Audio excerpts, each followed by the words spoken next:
The basement workshop was my sanctuary. Down here, surrounded by the smell of motor oil and sawdust, I could think clearly.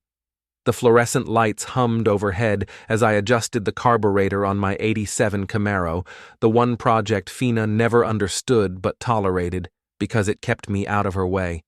That tolerance ended tonight. "Beck Derron, you get up here right now." Her voice cut through the house like a fire alarm. I could hear her heels clicking across the hardwood floor above, each step a countdown to whatever drama awaited me. I wiped my hands on the shop rag, taking my time. Fina's emergencies were rarely actual emergencies. More often, they were theatrical performances designed to bend the world to her will. After 12 years of marriage, I'd learned to recognize the difference. "Beck." The voice was closer now, at the top of the basement stairs. "I'm not kidding." I climbed the steps slowly, each creak of the old wood announcing my reluctant ascent. The kitchen lights were blazing when I emerged, and there she stood, Fina Derron, attorney at law, dressed in her power suit even at 9 o'clock on a Tuesday night. Her dark hair was pulled back in that severe bun she wore when she meant business, and her eyes held that familiar spark of righteous indignation. Drake Torrance slouched against the kitchen counter, her 22-year-old son from her first marriage.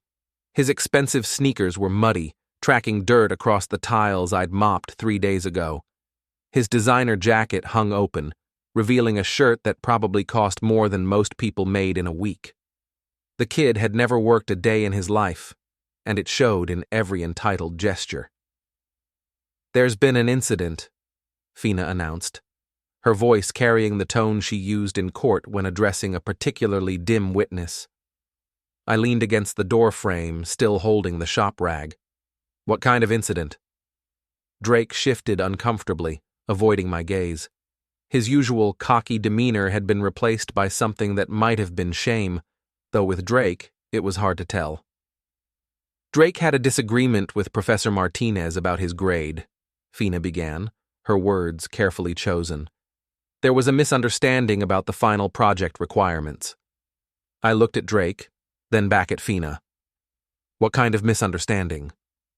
"The professor is claiming that Drake plagiarized his term paper," Fina said quickly, "which is absolutely ridiculous. Drake is a brilliant student and he would never—" "I didn't plagiarize anything," Drake interrupted, finally finding his voice. "I used sources. That's what you're supposed to do in college." I nodded slowly. "What sources?" Drake's face flushed red. "I don't have to explain myself to you. You're not even my real father." The words hung in the air like smoke. It wasn't the first time Drake had thrown that particular grenade, and it wouldn't be the last. Fina's first husband had walked out when Drake was 5, leaving behind nothing but child support payments and a kid with abandonment issues the size of Texas. "Fair enough," I said calmly, "but I am the guy paying your tuition, so humor me." "Beck," Fina's voice carried a warning. "Drake made a mistake. He's young, and he's learning. What matters now is fixing this situation." "How exactly do we fix plagiarism?" Fina's jaw tightened. "Professor Martinez is being unreasonable.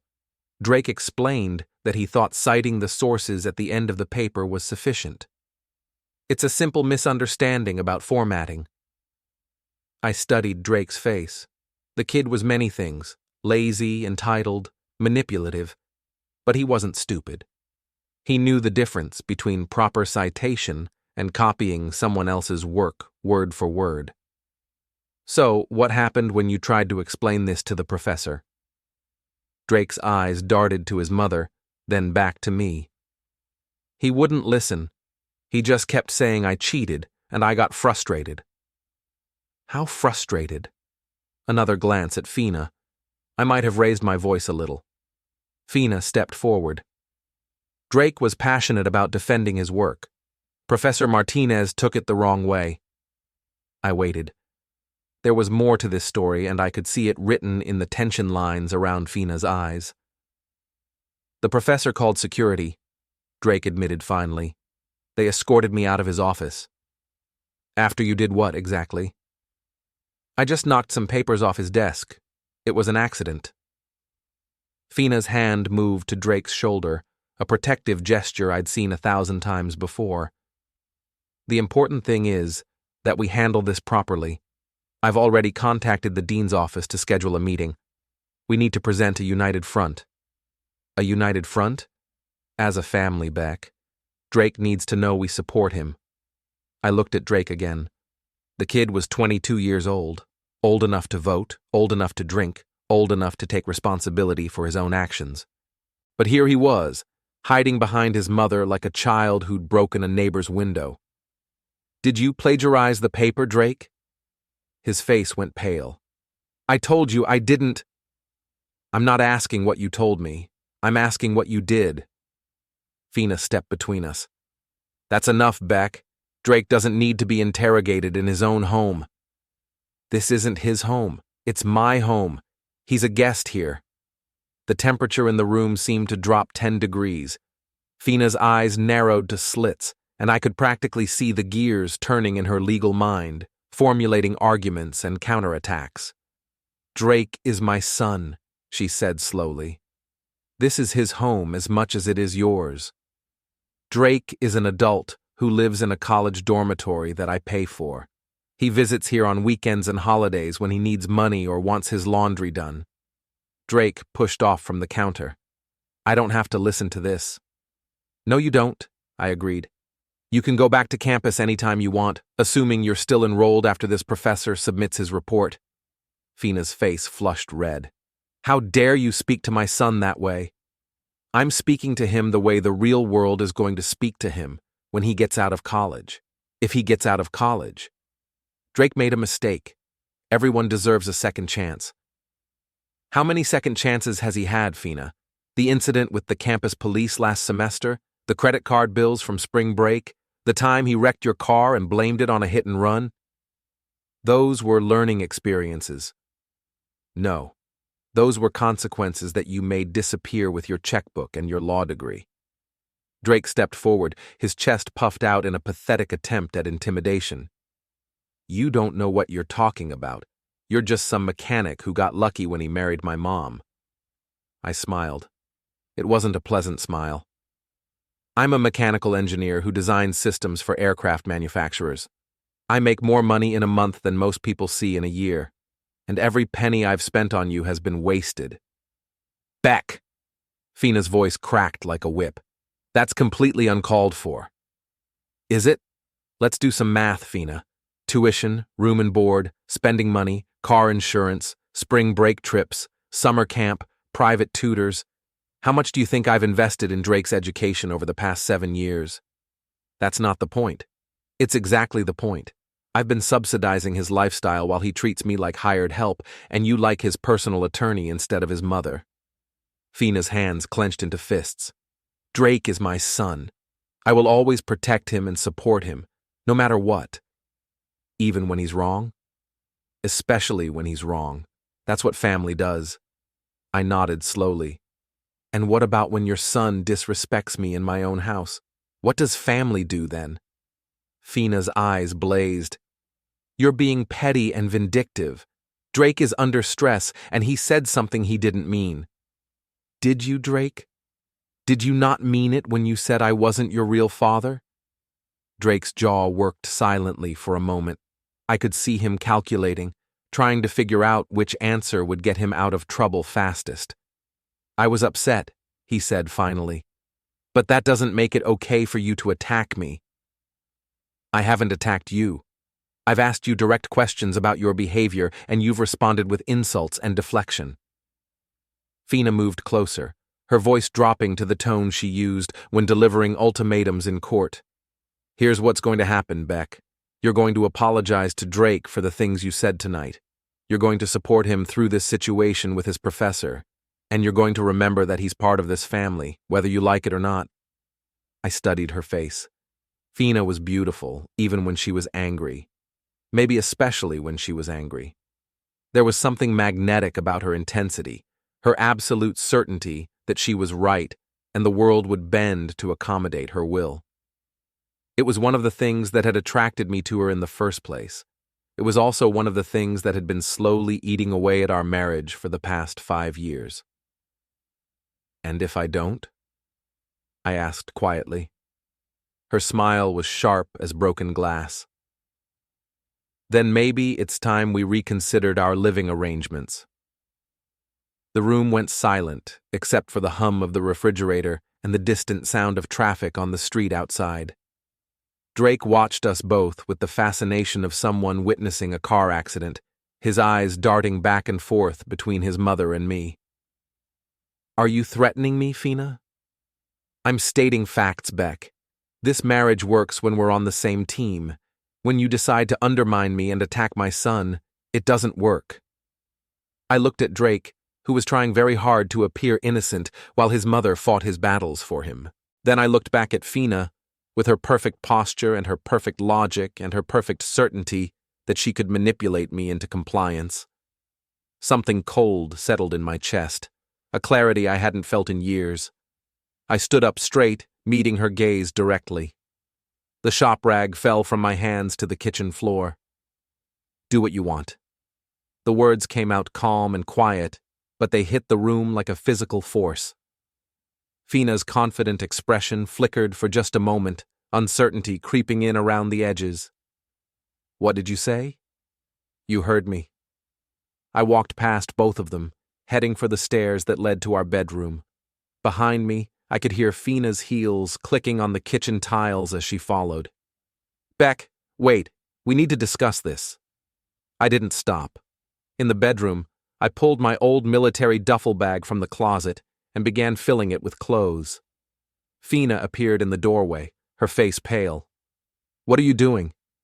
"Packing." "Beck, you're being ridiculous. We can work this out." I folded 3 shirts and placed them in the bag. "No, we can't." "You're really going to leave over this? Over one argument?" I stopped packing and looked at her. "This isn't about one argument, Fina. This is about 12 years of you treating me like a wallet with legs while your son treats me like the help." "That's not true." "Isn't it? When was the last time you supported me when Drake was being disrespectful? When was the last time you told him he was wrong about anything?" She opened her mouth, then closed it again. "That's what I thought." I zipped the duffel bag and slung it over my shoulder. Fina stepped aside as I walked past her, but I could feel her eyes on my back. "Where are you going?" "That's not your concern anymore." "Beck, please, let's talk about this like adults." I paused at the top of the stairs. "Adults take responsibility for their actions, Fina. Adults don't hide behind their mothers when they get caught cheating. Adults don't issue ultimatums when they don't get their way." "I wasn't issuing an ultimatum." "Yes, you were. And I'm calling your bluff."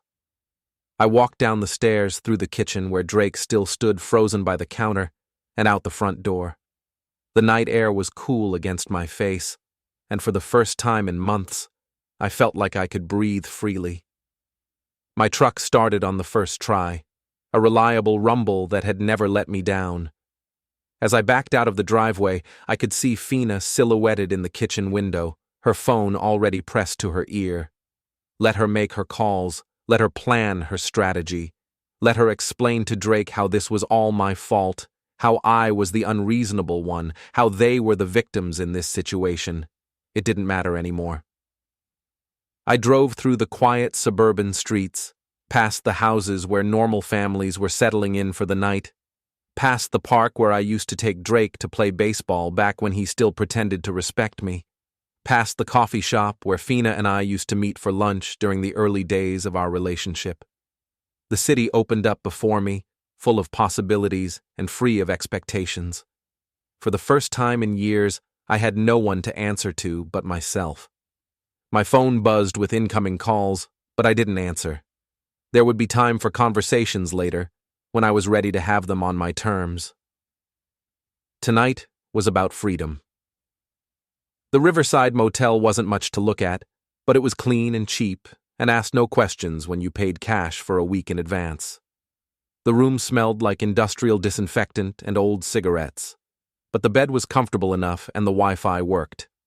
I sat at the small desk by the window, my laptop open, methodically working through the list I'd started at 3 in the morning when sleep proved impossible.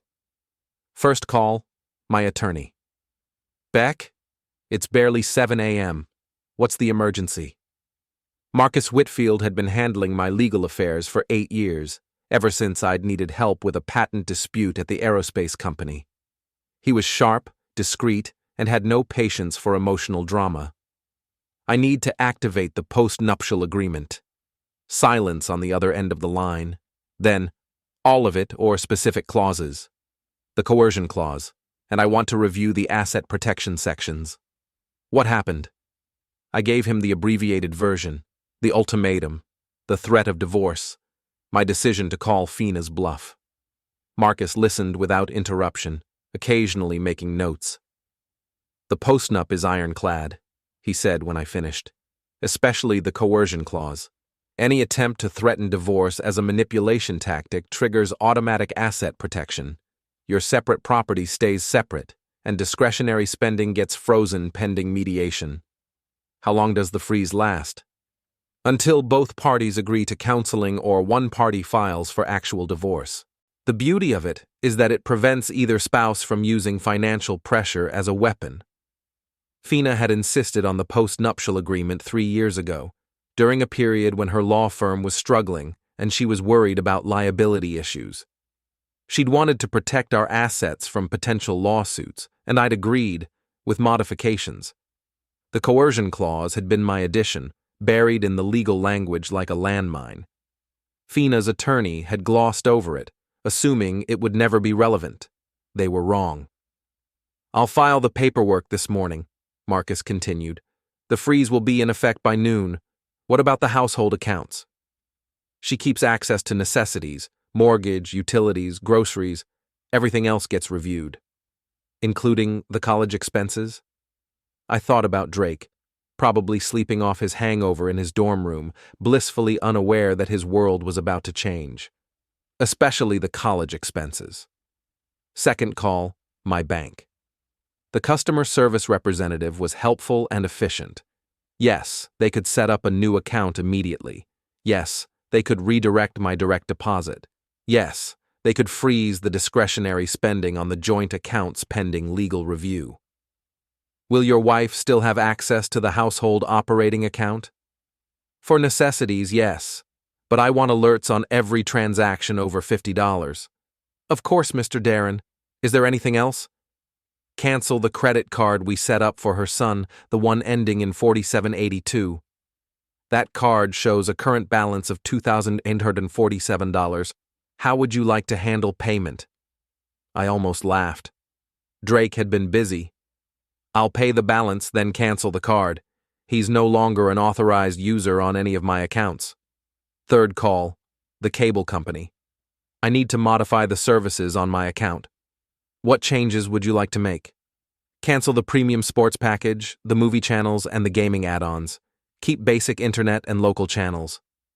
That will save you about $180 per month. Any particular reason for the downgrade? Budget adjustments. Fourth call, the insurance company. I need to remove a driver from my auto policy. Which vehicle? The 2019 Audi. The driver is Drake Torren. I show him as an occasional driver on that vehicle. Removing him will actually lower your premium slightly. Perfect. By 10 a.m., I'd systematically dismantled the financial framework that had been supporting Fina and Drake's lifestyle. Not vindictively, everything I'd done was legal and reasonable, but comprehensively. My phone had been buzzing with ignored calls since 8 o'clock, 17 missed calls from Fina, 4 from Drake, and 3 from numbers I didn't recognize. The voicemails were escalating in tone from confused to angry to desperate. I listened to them while I ate breakfast at the diner across the street from the motel. Fina's first message, Beck, this is ridiculous. Come home so we can talk like adults. Her fifth message, I don't know what game you think you're playing, but it needs to stop. Drake is upset and this isn't helping anyone. Her 12th message, my credit card was declined at the grocery store. What did you do? Call me back right now. Drake's messages were shorter and more direct. Dude, what the hell? My card got declined at the campus bookstore. Fix this. The unknown numbers turned out to be Fina's colleagues, probably calling at her request to talk sense into me. I deleted those without listening. At 11:30, Marcus called back. It's done. The freeze is in effect, and I've sent copies of the relevant paperwork to your wife's attorney. She's lawyered up already? She called Thompson and Associates an hour ago. Jennifer Thompson is handling it personally. I knew Jennifer Thompson by reputation. Expensive, aggressive, and used to getting her way. She and Fina would make a formidable team. What's our position? Rock solid. You haven't violated any terms of the marriage agreement. You haven't made any false accusations. You've simply exercised your rights under a contract that your wife's legal team drafted and signed. How long before they respond? Thompson will probably call me this afternoon once she's reviewed the postnup. She'll try to negotiate a quick resolution, get you back home and restore the status quo. And if I'm not interested in a quick resolution? Then we wait. The law is on our side, Beck. Your wife threatened divorce as a manipulation tactic, and the contract specifically addresses that behavior. She can either apologize and agree to counseling, or she can follow through on her threat and file for actual divorce. What happens if she files? Then the asset protection clauses kick in fully. Your separate property stays separate, the business interests remain protected, and she gets exactly what the prenup specifies, which, if I remember correctly, is significantly less than she'd get in a standard divorce settlement. Before we dive deeper into this story, I have one small request.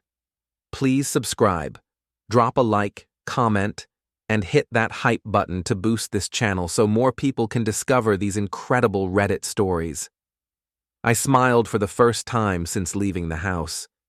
Fina had been so focused on protecting her assets that she'd agreed to a prenup that heavily favored the higher earner, me.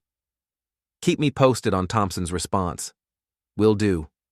And Beck, you might want to find a more permanent place to stay. This could take a while. After lunch, I drove across town to look at apartments. The first two were depressing, cramped spaces in run-down buildings that smelled like despair and broken dreams. The third was different. It was a loft in a converted warehouse, all exposed brick and industrial fixtures.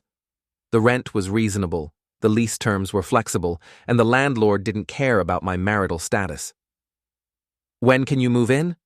asked the property manager, a friendly woman named Carol who seemed genuinely interested in finding good tenants. "Today, if possible." That eager to get settled? Something like that. I signed the lease and wrote a check for the deposit. By 4 o'clock, I had a new address and a set of keys to a place that was entirely mine. My phone rang as I was measuring the space for furniture. Unknown number flashed on the screen, but I recognized the voice immediately. "Beck, this is Jennifer Thompson. I represent your wife in this matter." "Hello, Jennifer. I think we should meet and discuss a resolution to this situation. My client is willing to consider counseling if you're open to reasonable compromise." "What kind of compromise?" "Return home, restore the financial arrangements, and we'll schedule joint counseling sessions to work through the communication issues." I walked to the window of my new apartment, looking out at the city skyline. The afternoon sun was painting the buildings gold, and the streets below were full of people going about their lives without ultimatums or manipulation. "Counteroffer," I said. Fina apologizes for the threat. Drake apologizes for his disrespect, and they both acknowledge that actions have consequences. That's not really a compromise, Beck. That's a demand for capitulation. No, Jennifer. A demand for capitulation would be asking them to grovel. I'm asking for basic accountability. Your wife is concerned about the impact this is having on her son. Her son is 22 years old. If he can't handle having his credit card canceled, maybe he should get a job. Be reasonable. I am being reasonable. I'm following the terms of a contract that your client insisted on. If she doesn't like the consequences, she shouldn't have made the threat. Thompson was quiet for a moment, When she spoke again, her tone was more measured. What would it take to resolve this quickly? Time. I don't understand. Fina needs to understand that I'm not going to be manipulated anymore. Drake needs to understand that disrespect has consequences, and I need to understand whether this marriage is worth saving. How much time? As long as it takes. I hung up and turned off the phone. Outside, the city hummed with life and possibility. Inside my new apartment, the silence was golden. For the first time in years, I was exactly where I wanted to be. The coffee shop on 5th Street became my temporary office. Free Wi-Fi, decent coffee, and a corner table where I could work without interruption. The baristas had stopped asking for my order after the 3rd day. Large black coffee, no sugar, and a blueberry muffin if they weren't too dry. I'd been there for 2 hours, reviewing financial statements on my laptop, when my phone buzzed with a text from an unknown number. "This is Tess Malloy from Fina's firm. Can we talk?" Tess Malloy. I remembered her from the firm's holiday parties, mid-30s, ambitious, always hovering around Fina like a satellite in orbit. She worked in HR and had a reputation for knowing everyone's business. I typed back, "About what?" "About helping you understand what's really going on." Interesting. I suggested we meet at a neutral location, a restaurant downtown that was public enough to be safe but quiet enough for conversation. She was already there when I arrived, sitting in a corner booth and nervously shredding a napkin. Tess was attractive in a sharp, professional way, with auburn hair and intelligent eyes that missed very little. "Thank you for coming," she said as I sat down. "What's this about, Tess?" She glanced around the restaurant, making sure we weren't being overheard. "Fina doesn't know I'm here. If she found out..." "Found out what?" "That I'm talking to you about Drake." The waitress appeared and we ordered drinks, coffee for me, wine for her. When we were alone again, Tess leaned forward. "How much do you know about Drake's academic situation?" "I know he got caught plagiarizing and threw a tantrum in his professor's office." "It's worse than that." She reached into her purse and pulled out a manila folder. "Much worse." The folder contained photocopied documents, emails, academic records, and what appeared to be a formal complaint filed with the university's Academic Integrity Board. "Where did you get these?" "I have friends in the registrar's office.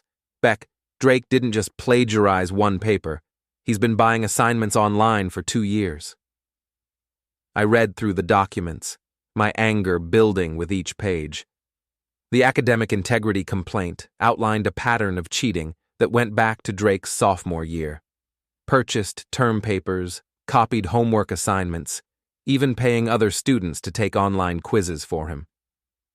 "The professor who caught him wasn't the first to suspect," Tess continued, "but he was the first to do something about it. Drake's been getting away with it because Fina's been running interference." "What kind of interference?" "Phone calls to department heads, veiled threats about discrimination lawsuits. She even had the firm's litigation team send a letter to the dean last semester when Drake failed a chemistry class." I set the papers down, processing what I was reading. "Why are you showing me this?" Tess took a sip of wine, gathering her courage. "Because Fina's been lying to you, and because someone needs to stop enabling that kid before he ruins his life completely." "What's your angle here, Tess? Why do you care?" Her cheeks flushed slightly. "I've been watching Fina make excuses for Drake for years. She's brilliant in court. But when it comes to her son, she's completely blind. He's manipulating her, and she's manipulating you.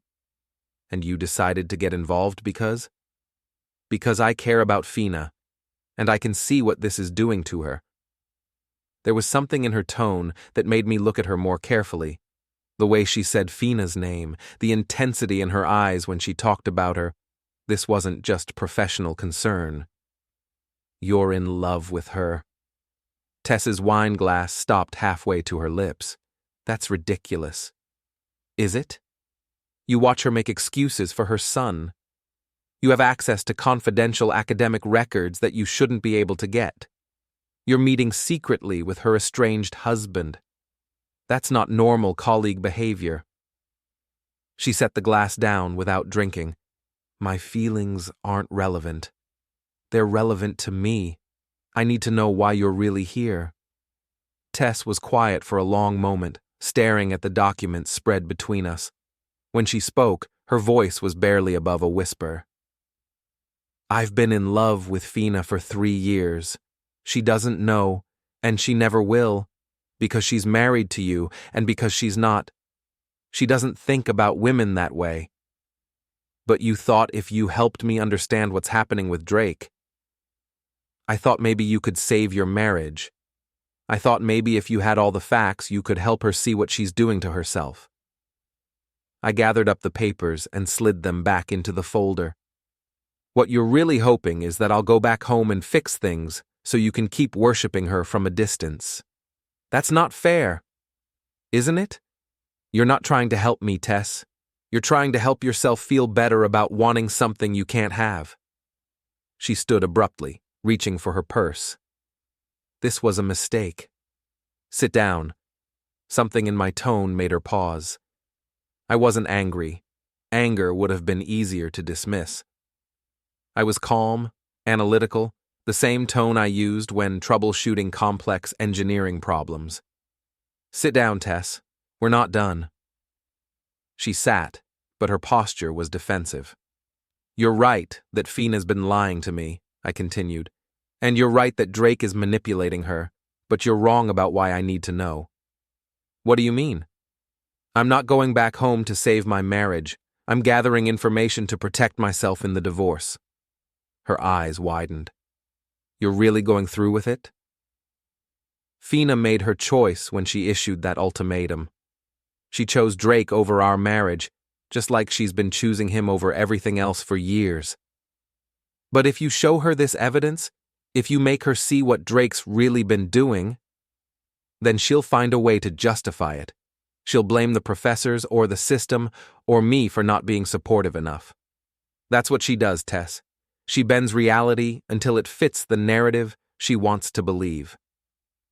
Tess stared at me, and I could see the moment when understanding dawned in her eyes. "You've known," she whispered, "about Drake, about the cheating, about all of it. You've known for a while." "I suspected. You just confirmed it." "Then why didn't you say something before?" "Because I was hoping Fina would figure it out on her own. I was hoping she'd choose to be a parent instead of an enabler." I stood and left money on the table for our drinks. "Thank you for the information, Tess. It'll be useful when the lawyers start deposing witnesses." "Wait!" She grabbed my arm as I started to leave. "What about Fina? What about helping her?" I looked down at her hand on my arm, then back at her face. "Fina doesn't want help. She wants validation. There's a difference." "So you're just going to abandon her?" "I'm going to stop enabling her, just like someone should have stopped enabling Drake a long time ago." I walked out of the restaurant, leaving Tess sitting alone with her wine and her unrequited feelings. The folder of documents was tucked under my arm, evidence that would be very useful when the time came to demonstrate Drake's character in court. But more than that, it was confirmation of what I'd already suspected, that Fina's version of reality bore little resemblance to the truth. That evening, I sat in my new apartment, reading through the academic records more carefully. The pattern was clear. Drake would cheat, get caught, and Fina would intervene. The professors would back down rather than face a lawsuit, and Drake would learn that there were no real consequences for his actions. Until now. My phone rang at 9 o'clock. Fina's number flashed on the screen, but I let it go to voicemail. Then it rang again, and again. On the 4th call, I answered. "What do you want, Fina?" "I want my husband to come home." Her voice was strained, tired. "I want us to work this out like adults." "Have you talked to Drake about apologizing?" "Beck, he's just a kid. He's stressed about school, and he said something he didn't mean. He's 22 years old, and he meant every word." "You're being unreasonable." I looked out the window of my apartment at the city lights below. Somewhere out there, people were living honest lives, taking responsibility for their actions, treating each other with respect. I'm being realistic, Fina, for the first time in years. What's that supposed to mean? It means I'm done pretending that Drake is going to magically become a decent human being if we just keep making excuses for him. He's my son, and I'm your husband. Or I was. You made it clear which relationship you value more. The line was quiet for a long moment. When Fina spoke again, her voice was different, softer, more vulnerable. Beck, please. I miss you. For just a moment, I almost wavered. This was the Fina I'd fallen in love with, the woman who could admit uncertainty, who could show vulnerability instead of just strength. Then I remembered the ultimatum, the threat, the years of watching her choose Drake over everything else, including our marriage. I miss the woman I married, I said quietly. But she disappeared a long time ago. I hung up and turned off the phone. Tomorrow I would start phase 2. The law firm of Thompson & Associates occupied 3 floors of a gleaming downtown tower, all marble and mahogany and expensive art designed to intimidate clients into paying premium rates. I'd been there once before, for the signing of our postnuptial agreement, and nothing had changed except the receptionist. Mr. Derron, Ms. Thompson will see you now. Jennifer Thompson's office was a study in controlled aggression. Floor-to-ceiling windows, a desk the size of a small aircraft carrier, and diplomas and awards covering one entire wall. She was younger than I'd expected, maybe 45, with silver-streaked hair and the kind of confident bearing that came from winning more cases than she lost. Beck, thank you for coming in. She gestured to a chair across from her desk. Can I offer you coffee, water? I'm fine. She settled into her own chair, a leather throne that probably cost more than most people's cars. I've reviewed your postnuptial agreement thoroughly. It's quite comprehensive. Fina's idea. Yes, I can see her hand in the language. She's always been thorough in her contract work. Thompson opened a file folder on her desk. The coercion clause is particularly interesting, very creative. My addition. I figured as much. It's the kind of protection most men don't think to include. She leaned back in her chair, studying me. You're not most men, are you, Beck? I'm an engineer. I plan for contingencies. Indeed. She closed the folder. Which brings us to why you're here. Fina would like to resolve this situation quickly and amicably. I'm listening. She's prepared to acknowledge that the conversation got heated the other night. Emotions were running high, and perhaps things were said that shouldn't have been said. That's not an apology. It's an acknowledgement of fault. No, it's lawyer speak for, I'm sorry you misunderstood me. There's a difference. Thompson smiled, but there was no warmth in it. You're going to be difficult, aren't you? I'm going to be honest. Fina threatened divorce to manipulate me into apologizing to her son for his bad behavior. That's not a miscommunication. That's emotional coercion. And you responded by freezing her access to funds and disappearing for a week. I responded by exercising my rights under a contract she insisted we sign. Thompson picked up a pen and made a note in the file. What would it take to get you back home, Beck? A genuine apology from Fina, a genuine apology from Drake, and a commitment to family counseling where all of us, including Drake, participate honestly. That seems reasonable. There's more. She raised an eyebrow. I'm listening. Drake gets a job, part-time during the school year, full-time during breaks. He pays for his own discretionary expenses, entertainment, clothes, eating out. He's a full-time student. He's a full-time cheater who's been buying his assignments online for 2 years. Thompson's pen stopped moving. That's a serious accusation. I reached into my jacket and pulled out a copy of the folder Tess had given me. It's a documented fact. She read through the papers, her expression growing more serious with each page. When she finished, she set them aside and looked at me with new respect. Where did you get these? Does it matter? It matters if you obtain them illegally. I obtained them from someone who cares about Fina enough to want her to see the truth about her son. Thompson was quiet for several minutes, reading through the documents again. Finally, she looked up. This changes things. How so? If Drake's academic misconduct becomes public, it could affect Fina's professional reputation. The legal community is small, and having a family member involved in a cheating scandal could be embarrassing for someone who makes her living arguing cases in front of judges who value integrity. Exactly. Thompson leaned forward. What do you want, Beck? Really want? I want my wife back. The woman I married, not the defense attorney who's been making excuses for her son's behavior for the past 5 years. And if that's not possible, then I want a clean divorce with minimal drama. Thompson made more notes. The academic misconduct evidence, are you planning to use it in divorce proceedings? Only if necessary. What would make it necessary?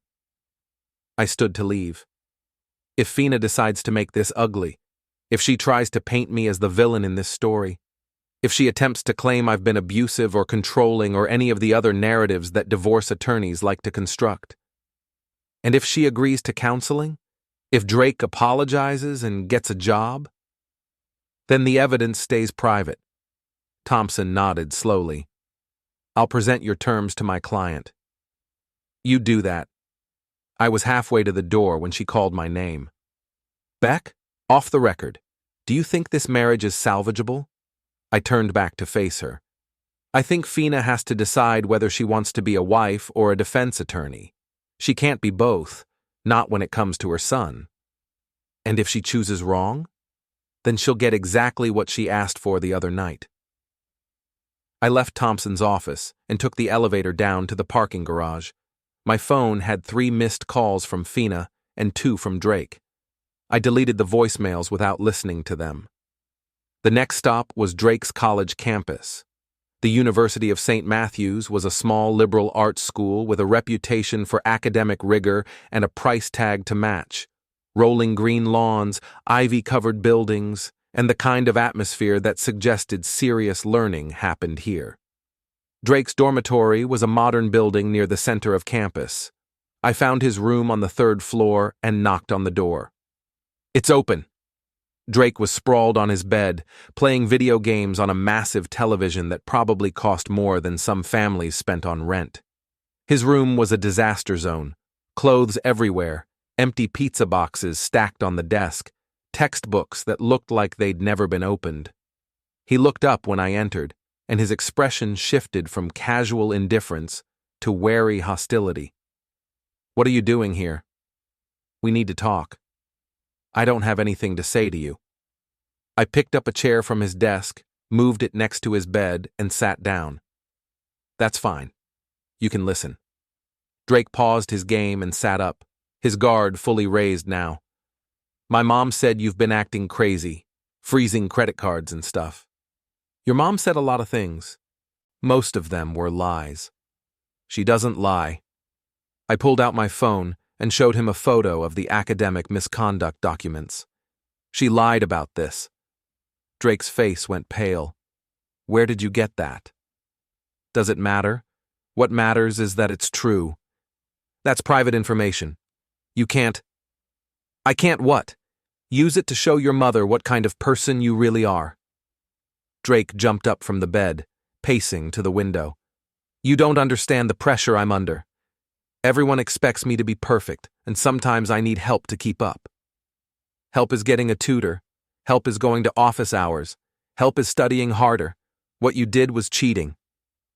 Everyone does it. No, Drake. Everyone doesn't do it. Most students earn their grades honestly. He turned back to face me, and for a moment I saw something that might have been shame in his eyes. Then it was gone, replaced by the entitled anger I'd grown accustomed to. So what?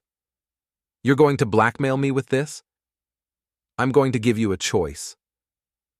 What kind of choice? I stood up, straightening the chair. You can apologize to your mother for lying to her.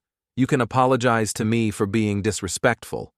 You can get a job and start paying your own way. And you can commit to earning your grades honestly from now on. And if I don't? Then these documents get submitted to the Academic Integrity Board, along with a formal complaint about your mother's interference with the investigation process. Drake stared at me, his mouth working silently. You can't do that. It would ruin everything. No, Drake. You already ruined everything. I'm just deciding whether to help you clean up the mess or let you face the consequences alone. My mom will never forgive you if you do this. Your mom will never forgive herself if she keeps enabling you. I walked to the door, then paused. You have until tomorrow night to decide. After that, the choice gets made for you. I left him standing in his disaster of a room, surrounded by the evidence of a life without consequences.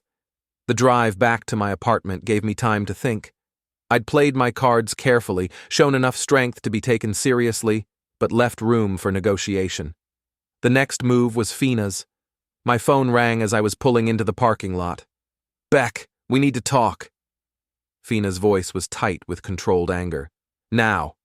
I'm listening. Not on the phone. Meet me at Russo's in an hour. Russo's was an upscale restaurant where we used to go for anniversaries and special occasions. Neutral ground, public enough to prevent a scene, but intimate enough for serious conversation. I'll be there. I hung up and looked at myself in the rearview mirror. The man looking back was calmer than I'd been in years, more focused and determined than I'd felt since the early days of our marriage. Whatever Fina had to say, I was ready to hear it. Russo's hadn't changed much in the 3 years since our last anniversary dinner there. Same dim lighting, same expensive wine list, same hushed atmosphere that made every conversation feel important. The hostess led me to a corner table where Fina was already waiting, a glass of white wine half empty in front of her. She looked tired. The perfect composure she usually maintained was cracked around the edges. Her hair was slightly mussed, her makeup wasn't quite perfect, and there was a tension in her shoulders that spoke of sleepless nights and difficult conversations. Thank you for coming, she said as I sat down. You said we needed to talk. The waiter appeared and I ordered coffee. Fina waited until he was gone before speaking. I know about your conversation with Drake. Do you? He called me, crying. He said you threatened to destroy his academic career. I sipped my coffee, studying her face. Is that what he said? He said you have some kind of evidence about his schoolwork and you're planning to use it against him. What kind of evidence? Fina's jaw tightened. Don't play games with me, Beck. We both know what we're talking about. No, I don't think we do. Why don't you tell me what Drake confessed to you? She was quiet for a long moment, staring into her wine glass. When she looked up, her eyes were bright with unshed tears. He made some mistakes. Poor judgment about academic standards. But he's young, and he's learning. Poor judgment? He used some online resources inappropriately. He didn't understand the citation requirements. I leaned back in my chair, amazed at her ability to minimize what Drake had done. Fina, he bought entire assignments online for 2 years. That's not poor judgment. That's systematic academic fraud. It's not that simple. It's exactly that simple. Your son is a cheater, and you've been helping him cover it up. Her composure finally cracked. Don't you dare judge me. I'm protecting my child. You're enabling a 22-year-old man who's never faced real consequences for his actions. He's under pressure. The academic standards are unreasonable, and the professors don't understand. The professors understand perfectly. They understand that Drake thinks the rules don't apply to him because his mother is a lawyer who makes his problems disappear. Fina stood abruptly, her chair scraping against the floor.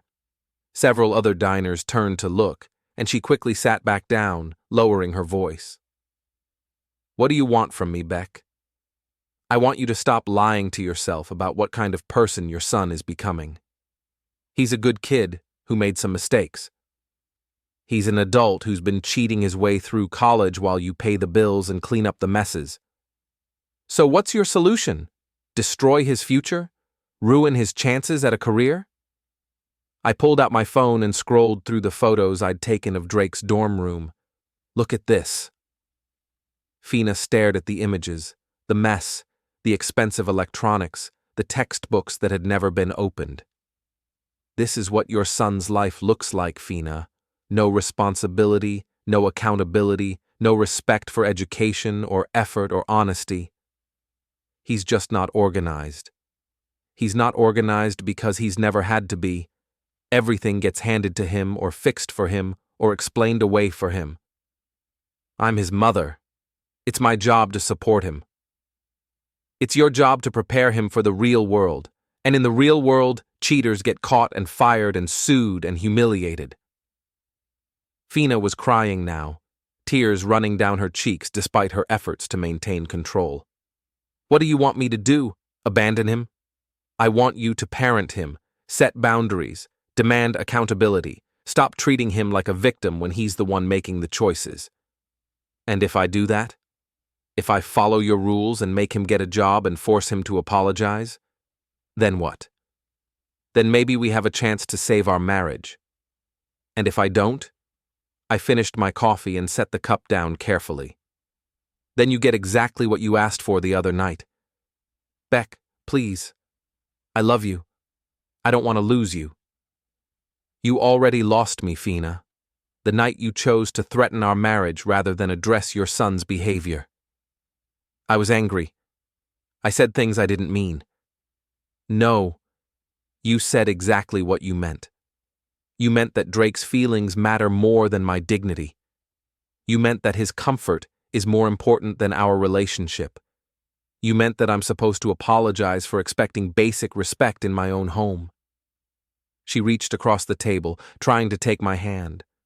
I pulled away. That's not what I meant. Then prove it. How? Make Drake face the consequences of his choices. Stop running interference with his professors. Stop making excuses for his behavior. Stop treating him like a child, and start treating him like the adult he's supposed to be. And if I can't just turn off my maternal instincts and stop protecting my son? I stood up, leaving money on the table for my coffee. Then you'll have to choose between being his mother and being my wife, because I won't live in a house where I'm treated like a second-class citizen by a kid who's never earned anything in his life. Beck, wait. I paused, looking down at her tear-streaked face. For a moment, I remembered why I'd fallen in love with her. The intelligence, the passion, the strength that had drawn me in 12 years ago. I'll give you 48 hours to decide, I said quietly. After that, I'm filing for divorce. I walked out of the restaurant, leaving Fina alone with her wine and her choices. The drive back to my apartment was quiet, but my mind was racing. I'd laid out the terms clearly, no room for misunderstanding, no wiggle room for negotiation. Either Fina would choose our marriage, or she'd choose Drake's comfort. I already knew which way she'd choose, but I needed to give her the chance to prove me wrong. My phone rang as I was unlocking my apartment door. Mr. Derron, this is Detective Martinez with the campus police. We need to speak with you about an incident involving Drake Torren. My heart sank. What kind of incident? Mr. Torren was found in possession of controlled substances in his dormitory room this evening. He's claiming that you planted them there during your visit this afternoon. I closed my eyes, feeling the last pieces of my old life crumbling away. Detective, I think we need to have a very long conversation. I think you're right, sir. Can you come to the station tonight? I'll be right there. I grabbed my keys and headed back out into the night. Whatever game Drake was playing now, it was about to backfire spectacularly. And Fina was about to learn what real consequences looked like. The campus police station was a small, efficient building that managed to feel both official and collegiate at the same time. Detective Martinez was a compact woman in her 40s, with intelligent eyes and the kind of calm professionalism that suggested she'd seen every type of college drama imaginable. "Mr. Derron, thank you for coming in so quickly. What exactly is Drake accused of?" She led me to a small interview room and closed the door. At approximately 8 p.m. tonight, we received a complaint about loud music and possible substance use in Mr. Torren's dormitory. When officers responded, they found marijuana and what appeared to be prescription stimulants in his room. "And he's claiming I planted them?" "He's claiming you had access to his room this afternoon and that you threatened to plant evidence if he didn't comply with certain demands." I shook my head, amazed at Drake's capacity for self-destruction. "Detective, I did visit Drake this afternoon. I have witnesses who can verify my whereabouts before and after that visit, but I certainly didn't plant anything in his room." "What was the nature of your visit?" I explained the situation. The academic misconduct, the family conflict, my attempt to get Drake to take responsibility for his actions. Martinez listened without interruption, taking notes. "Do you have documentation of the academic misconduct you mentioned?" I pulled out copies of the papers Tess had given me. These came from someone at the university who was concerned about the situation. Martinez read through the documents, her expression growing more serious. "This is quite comprehensive. How long have you known about this?" "I suspected for months. I got confirmation this week." "And your wife, Mrs. Derron, is an attorney, correct?" "She is, and she's been running interference with the university administration to protect Drake from consequences." Martinez set the papers aside. "Mr. Derron, I have to ask, did you threaten Mr. Torren in any way during your visit?" I told him he had a choice. He could apologize for his behavior and start taking responsibility for his actions, or I would submit the academic misconduct evidence to the appropriate authorities. That could be interpreted as a threat. It could be interpreted as an ultimatum, which is exactly what it was. Martinez smiled slightly. "You're very direct." "I'm tired of games, Detective. Drake has been lying and cheating for years while his mother covers for him. I was trying to give him one last chance to do the right thing." "And when you left his room, what was his state of mind?" "Angry, scared, probably planning to call his mother and spin the situation to make himself look like the victim." "Which is exactly what he did." Martinez pulled out another file. "Mrs. Derron called the university president's office at 9:15 p.m., demanding that charges be dropped against her son and threatening legal action if the university proceeded with any disciplinary measures." That sounds like Fina. "The problem is that Mr. Torren's story doesn't add up. He claims you planted drugs in his room, but the substances we found were in locations that suggest regular use, hidden in textbooks, taped under his desk drawer, mixed in with his regular medications." "You think he's lying?" "I think he's panicking. The academic misconduct evidence you've provided, combined with tonight's drug possession charges, could result in his expulsion from the university." I leaned back in my chair, processing the implications. "What happens now?" "That depends partly on you. Are you willing to provide a formal statement about your knowledge of Mr. Torren's academic misconduct?" "Yes." "And are you willing to testify if this goes to a university disciplinary hearing?" I thought about Fina, probably at home right now making phone calls and planning legal strategies to protect her son from the consequences of his choices. "Yes." Martinez nodded. "Then I think Mr. Torren is going to have a very difficult conversation with the Academic Integrity Board." "What about the drug charges?" "Those will be handled separately, but given his lack of prior criminal history, he'll probably get community service and mandatory counseling. Assuming his mother doesn't make the charges disappear." "Mr. Derron, I've been doing this job for 15 years. I've seen a lot of parents try to rescue their adult children from consequences. It rarely ends well." "What do you mean?" "I mean that kids like Drake don't learn from experiences they don't have to face. They just get better at lying and worse at taking responsibility." I stood to leave. "Detective, If Drake tries to claim I've harassed him or threatened him in any way, we'll investigate thoroughly. But based on what I've seen tonight, I think Mr. Torrin has bigger problems than anything you might have said to him. The drive home took me past the house I'd shared with Fina for 8 years. The lights were on in the kitchen and living room, and I could see her silhouette moving back and forth, probably pacing while she talked on the phone, marshaling her legal resources to protect Drake from reality one more time. My phone rang as I pulled into my apartment parking lot.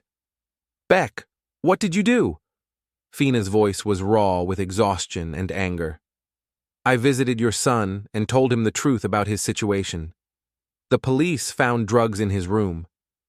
"I'm not surprised. Are you?" "He says you planted them."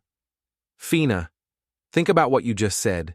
Do you really believe I would plant drugs in your son's dorm room?" Silence on the other end of the line. "Do you?" I pressed.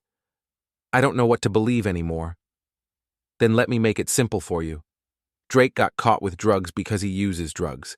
He got caught cheating because he cheats. He got caught lying because he lies. None of that is my fault." "He's my son, Beck. I have to protect him." "No, you have to parent him. There's a difference. I can't just abandon him when he needs me most." I sat in my truck, looking up at the lights in my new apartment, my sanctuary, my refuge from the chaos that had consumed my old life. "Fina, I gave you 48 hours to choose between being Drake's enabler and being my wife. You just made your choice. Beck, please, we can work this out." "No, we can't. Because even now, even with Drake caught red-handed with drugs and evidence of systematic academic fraud, you're still trying to find a way to make it my fault." "That's not what I'm doing. That's exactly what you're doing, and it's exactly what you'll keep doing until Drake either grows up or destroys himself completely." "So you're just going to walk away? After 12 years of marriage?" "I'm going to stop enabling you the same way you've been enabling him." I hung up and turned off the phone. In the morning, I would call Marcus and have him file the divorce papers. I would submit the academic misconduct evidence to the university. I would move forward with my life without the constant drama and manipulation that had poisoned my marriage. But tonight, I would sit in my quiet apartment and grieve for the woman I'd married, the one who had disappeared somewhere along the way, replaced by a defense attorney who couldn't tell the difference between protecting her child and destroying him. Outside my window, the city hummed with life and possibility. Inside, the silence was profound and peaceful. For the first time in years, I was exactly where I belonged.